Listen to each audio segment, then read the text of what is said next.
Welcome to Bible and Culture. Since we last hung out, I successfully defended my dissertation and became Dr. Armstrong. I wrote my dissertation about the book of Job and Alice in Wonderland, so naturally, it's time to talk about the Matrix.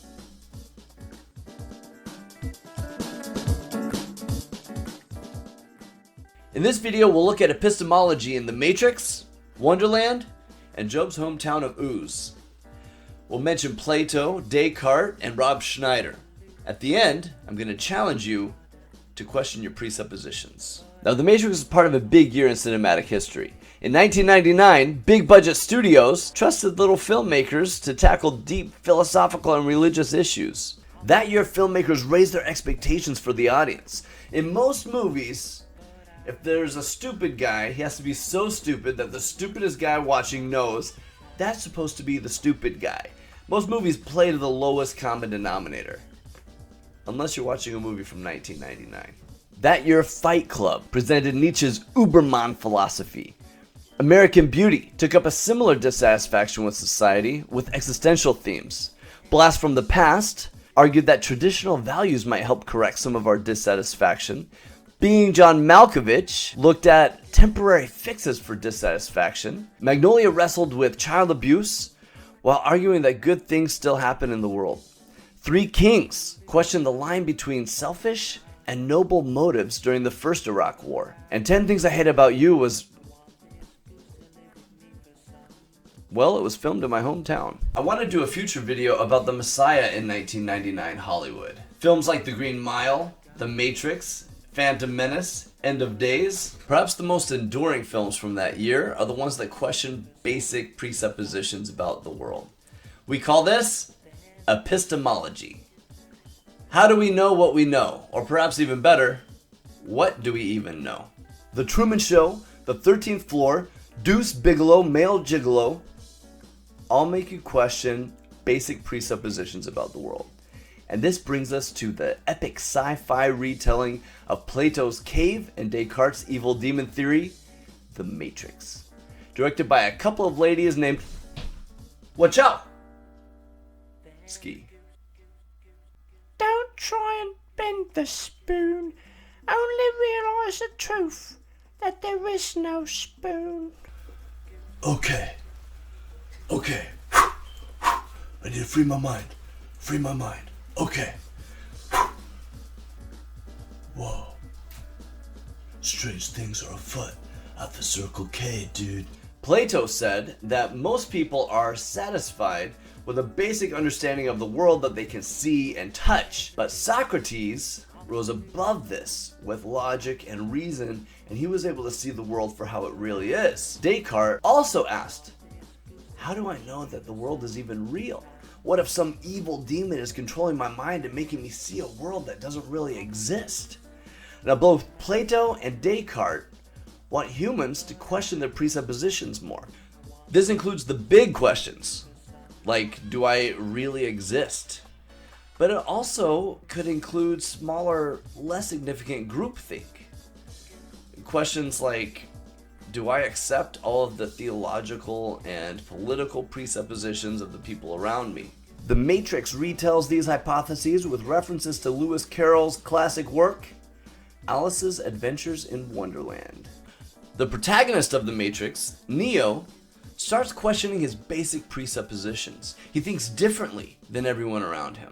And then one ordinary day, his experience no longer corresponds to his presuppositions. He learns that to get answers, he has to ask deeper questions than even he's willing to ask. In The Matrix, this is called following the white rabbit or taking the red pill. You take the red pill. You stay in Wonderland, and I show you how deep the rabbit hole goes. And before we go deeper down this rabbit hole, I want to ask you to please click down below, like, and subscribe. When the Wachowskis returned to The Matrix in 2021, they doubled down on Alice in Wonderland.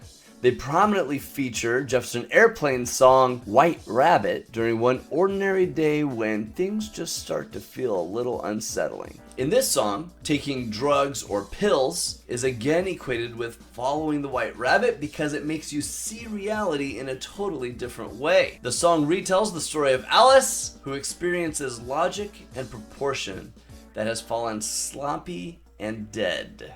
Why do all of these people think Alice is so important for epistemology? Alice is a little girl sitting on the grass one ordinary day when she sees a talking white rabbit, something you don't see in the real world.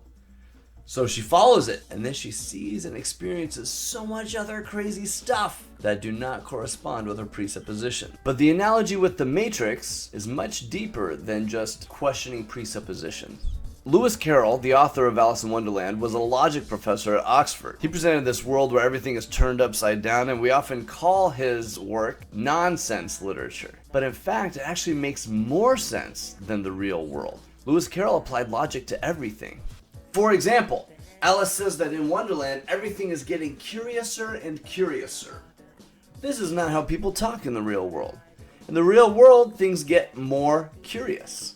Logically, though, adding the morpheme to an adjective should make it comparative. Handsomer, smarter, prettier. It is not logical that curiouser should be an exception. Lewis Carroll says, "Critics have objected to certain innovations in spelling. I can only plead my firm conviction that the popular usage is wrong." And that is why the Matrix loves Alice in Wonderland. Just because things make sense does not mean they are logical, and vice versa. All these beliefs that we take for granted every single day, what if we suddenly couldn't rely on them anymore?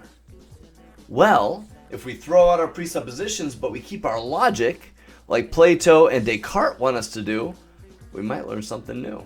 Now, the Bible tells a story from the land of Uz, where we find a man named Job, and he's the most righteous person on the planet. Now, he's come to rely on a few presuppositions. He thinks that suffering is punishment from God. If I appease God's wrath, then I won't suffer.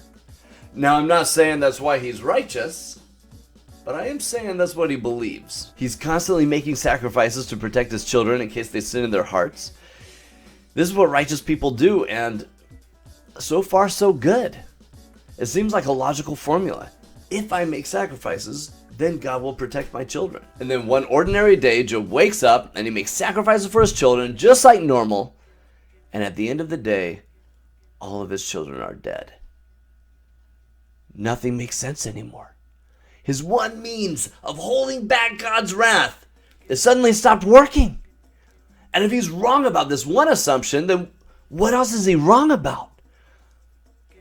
Everything seems so topsy-turvy now. And Job goes tumbling down the rabbit hole, trying to make sense of this strange world where his experience does not match with everyday logic. So Job is like Alice, and Job is trying to make sense of everything, and he assumes that the logic suddenly stopped working, or the logic is off here.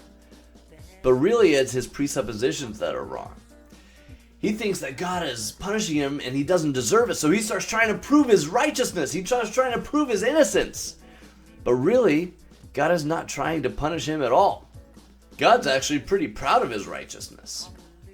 Sometimes bad things just happen to good people. So Alice in Wonderland, Neo in the Matrix, Job in the land of Uz, all have these crazy experiences that don't conform with their presuppositions about the world. And then when new experience makes them see the world for what it really is, they have trouble explaining it to others, because most of us are unwilling to ask too many questions about our beliefs. So Plato and Descartes would tell us to listen to Alice and Neo and Job.